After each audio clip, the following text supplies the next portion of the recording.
So this is a little bit of a story time, or however you want to say it, story time, testimony. Today I was working and I had a meeting at 9 a.m. today with some contractors, architects, and designers, because the building where I'm working at is going to be renovated in phases. So we had architects and designers and different ones that are working on a blueprint to renovate the building that I'm currently working in. And I was speaking to this lady, her name, I won't say her name on here, but she's from Greece. And I was just sharing my testimony, how the Lord, in my lowest point, I began to cry out to the Lord, and I was in need of just crying out to the Lord, believing God for a place of my own.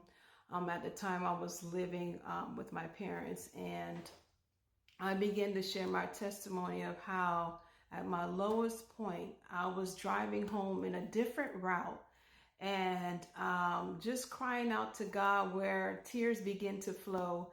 And as I was crying out to God, the Lord told me to look right. And I looked right, and not knowing, okay, He told me to look right. So I slowed down in my vehicle as I was driving home and praying and crying out to God.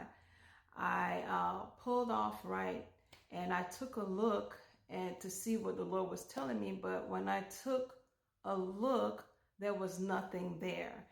There was nothing but trees and dirt. And at the time, I was believing God for a place of my own, as I mentioned before. And I saw a sign that says coming soon, like these apartments that's coming soon. And believing what God spoke to me at that moment, the Lord let me know that this is the place where you're going to be living. And at the time, it was nothing in sight.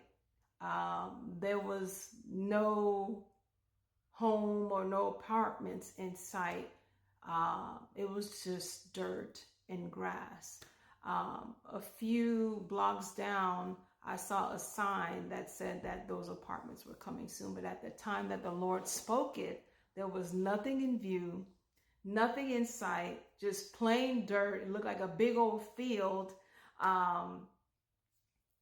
just nothing in sight.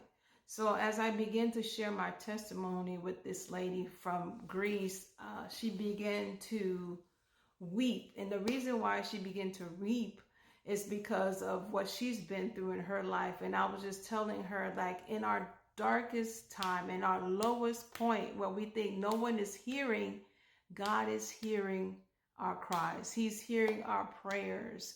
It's not in the moment it feel like, okay, no one's hearing me. I'm not being heard, or my prayers are not being heard.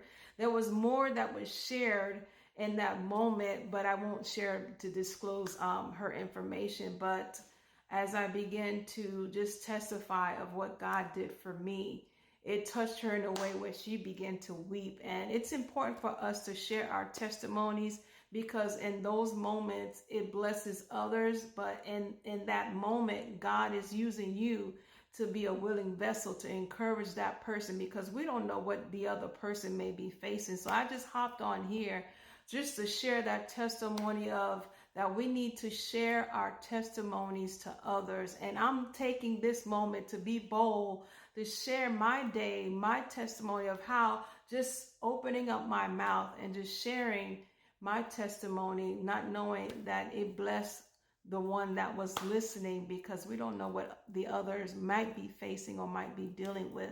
So open up your mouth and share your testimony. Share your life journey, because you don't know who is in need to hear that testimony.